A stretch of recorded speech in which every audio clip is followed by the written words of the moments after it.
Well, a very good afternoon. This is Younib TV News at 1. My name is Joseph Kamau, and today, on Friday, we have a lot prepared for you in our news bulletin, including what the president had to say about youth employment, to Kalonzo bashing out Raila over calls of intergenerational dialogue. But first, let's have the highlights.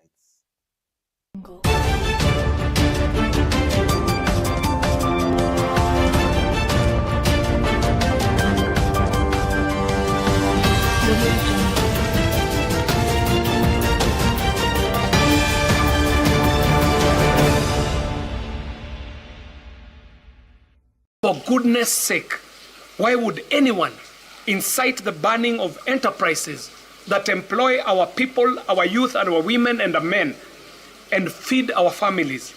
Such heinous sabotage only tears down our own house and our own future.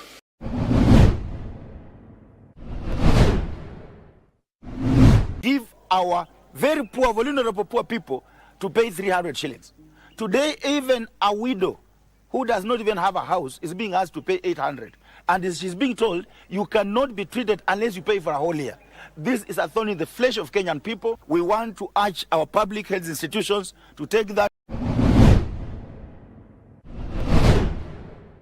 From the East Africa University Games, which ended in December, the selection was done, and we selected our team. Apparently, it was a bigger team than you can see, but some of our students didn't have traveling documents. Until very late, they were locked out by the system. But as per now, we have a team of 5, 3 ladies, 2 men, ready, prepared, and ready to take.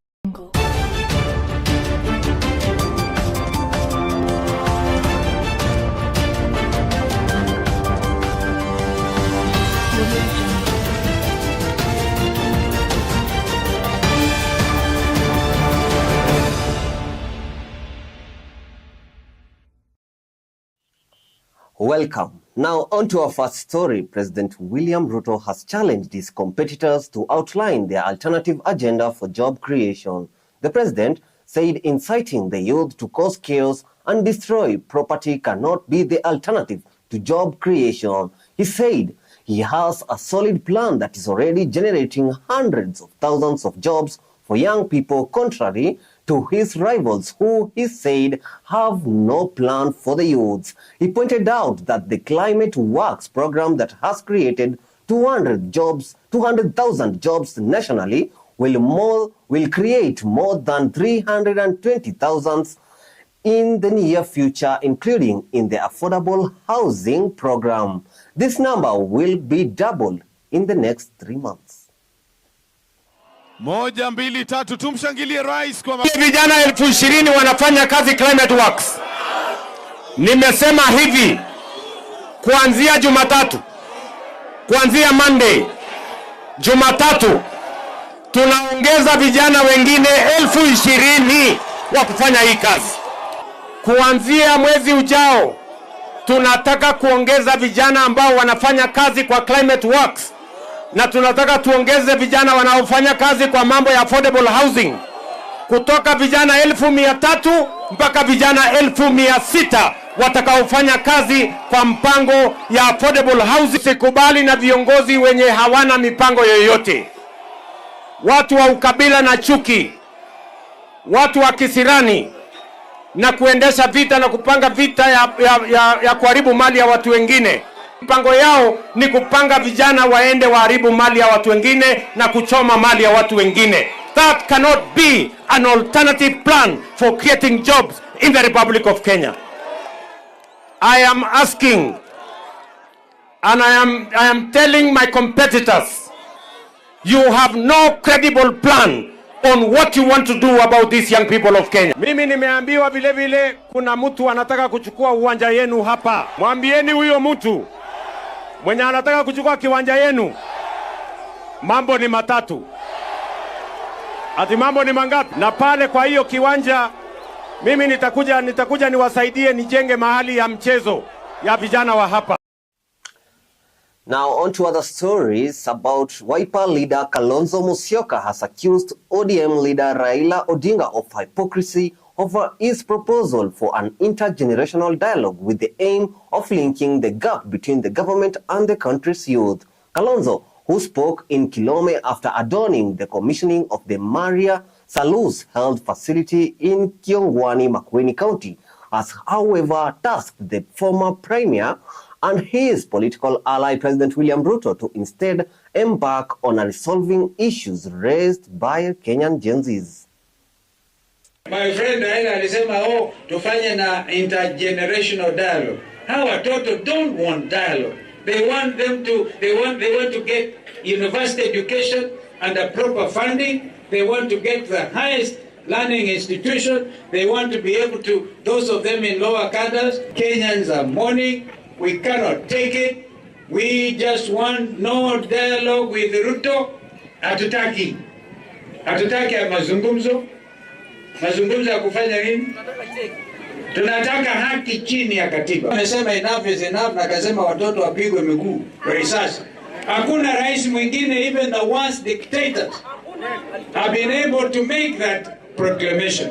Ati watu wapigwe miguu risasi, waende hospitali na hiyo hospitali yenyewe haifanyi kazi. We are not going to tolerate a government that is killing our children. We are not going to accept the negotiations that are being called by Raila. Yes. We are not going to negotiate with our killers. Yes. These children require hope. Now, on other stories making headline, a section of MPs from the Mount Kenya region have now issued a strong statement demanding thorough investigations into the chaos that led to the loss of lives and destruction of property during the Saba protest. The lawmakers who spoke after a meeting in Naivasha said those directly responsible for the violence must be arrested and prosecuted to the full extent of the law. And the mayhem witnessed in parts of our region recently have been instigated by reckless, selfish politics. We note with utter disgust the attempted attacks on critical economic installations and facilities within the Mount Kenya region. These very deplorable acts of arson and looting have destroyed businesses that our people rely on, complicating the problem of youth unemployment and discouraging the much-needed investment in our region. For goodness sake, why would anyone incite the burning of enterprises that employ our people, our youth, and our women and the men, and feed our families? Such heinous sabotage only tears down our own house and our own future. We demand thorough investigations into the chaos that led to the loss of lives and destruction of property. Those directly responsible for the violence must be arrested and prosecuted to the full extent of the law. And moreover, the sponsors and the orchestrators of this anarchy and violence must be unmasked and held accountable. Now, Naivasha MP Jane Kihara has been arrested by DCI officers at her home after failing to appear for questioning over alleged incitement and undermining a public officer. Kihara, an ally of former Deputy President Rigathi Gachagua, dismissed the charges as politically motivated and aimed at silencing her dissent. The arrest came a day after she rejected the DCI summons, terming Section 132 of the Penal Code, which had been used to summon her, as unconstitutional. What can it be?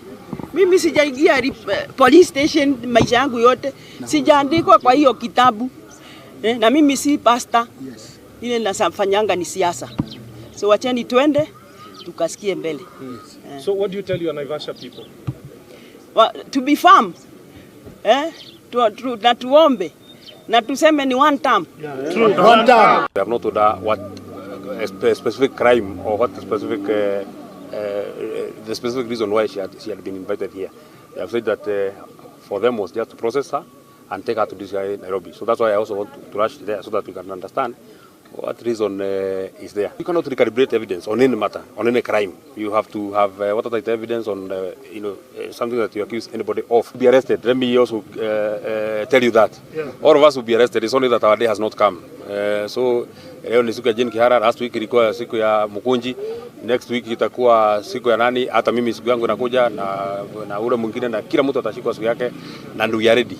We are very, very ready, and we shall deal with them head on. Well, Jane Kihara's story will take us for a short break. When we come back, we will be diving into NAS and the SHA controversies. Stay tuned.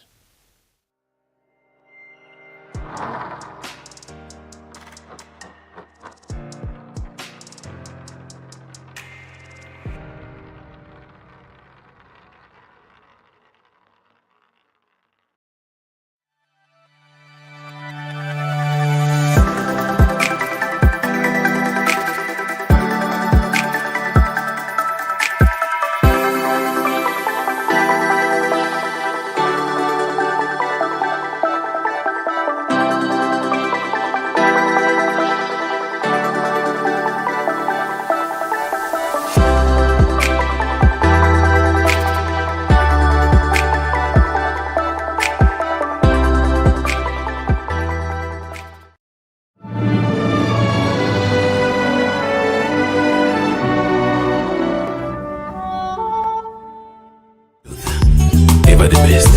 Hallelujah.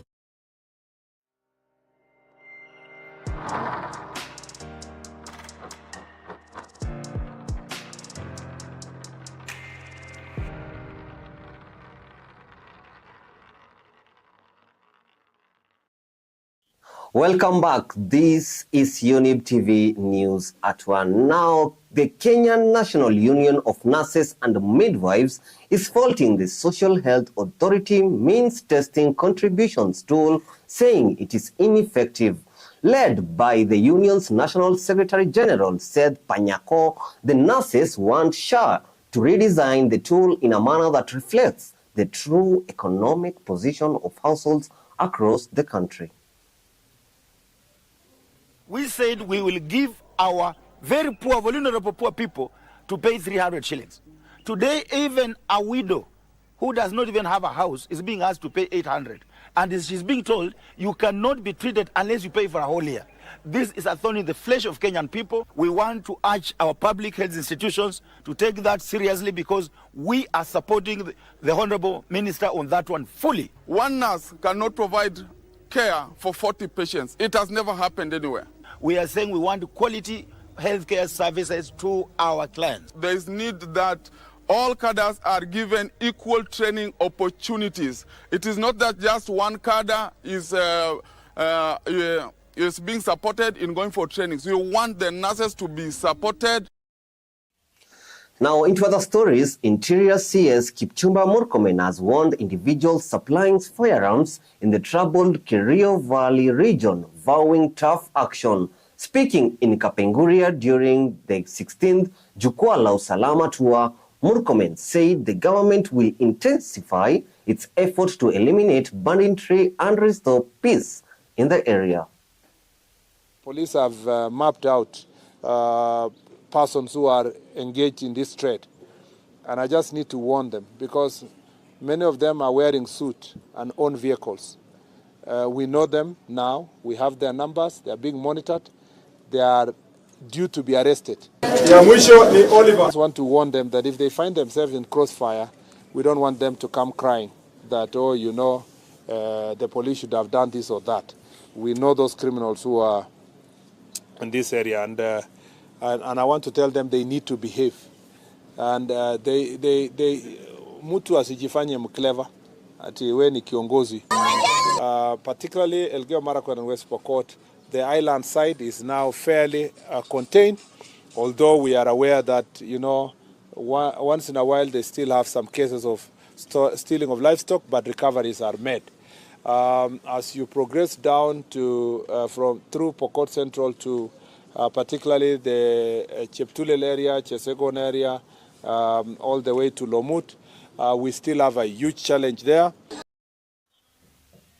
Now with that, let's shift focus to matters sports. Now 5 Taekwondo players will lead Kenyans in hunting for the first medals on Saturday, July the 19th at International University Federation FISU, the World University Games in Rhein-Ruhr in Germany.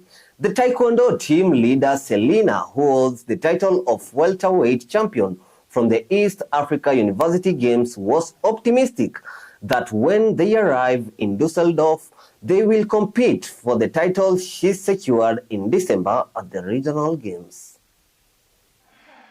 Focus to win, and we have a winning mentality. Everyone here is prepared. We have 5 athletes, 3 ladies and 2 men. And for us, we are lucky to have a heavyweight in the men's category, which is a rare weight to find in Taekwondo, and a fin weight. I believe the team is really, really good. It was seeded from the East Africa University Games, which ended in December.